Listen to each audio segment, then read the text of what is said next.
संजय राऊतांनी भाजपवर सुद्धा घणाघात केलाय। भाजपला मुंबई परप्रांतीय पैसेवाल्यांची करायची आहे असा हल्लाबोल त्यांनी केलेला आहे। सत्ताधाऱ्यांनी मुंबईचं दिल्लीच्या वाटेवरचं पायपुसणं केल्याची टीकाही राऊतांनी केली।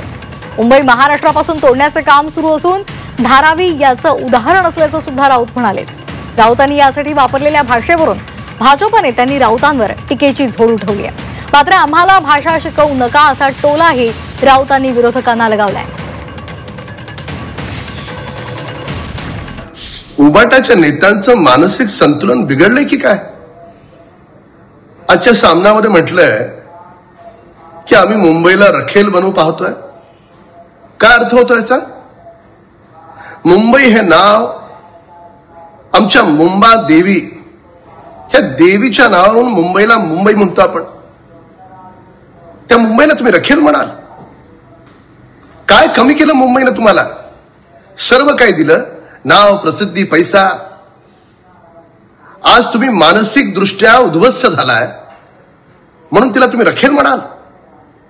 हा केवळ मुंबादेवीचा नाही तर मुंबई शहराचा, मराठी माणसाचा, इथे राहणाऱ्या प्रत्येकाचा हा अवमान आहे। म्हणून उबाटाच्या नेत्याने मुंबादेवीची तर माफी मागितलीच पाहिजे, पण मुंबादेवीची माफी मागत असताना समस्त मराठी माणसाची आणि मुंबई शहराची माफी मागावी लागेल। दिल्लीच्या वाटेवरचं पायपुसणं केला या लोकांनी। मुंबादेवीचं आम्हाला सांगू नका हो।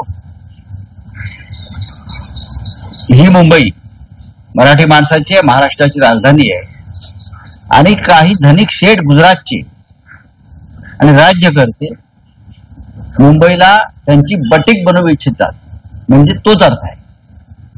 मी काय शब्द वापरला त्यावर जाऊ नका, परिस्थितीवर बोला। ते माझ्यावर टीका करतायत, त्यांनी इतिहास समजून घ्यावा महाराष्ट्राचा। दिल्लीची तजेलदार वेश्या आणि त्यातून आंदोलन झालं, कळलं? हे आम्हाला तुम्ही शब्द काय, वाक्य काय, संस्कृती काय अजिबात शिकवू नका। हे सगळे आहेत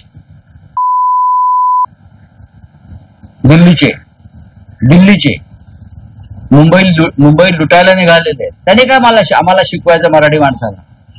काय आहे शब्द तो? मुंबई लुटली जाते, मुंबई तोडण्याचं कारस्थान आहे, मराठी माणसाला इथून हाकललं जाण्याचं कारस्थान आहे।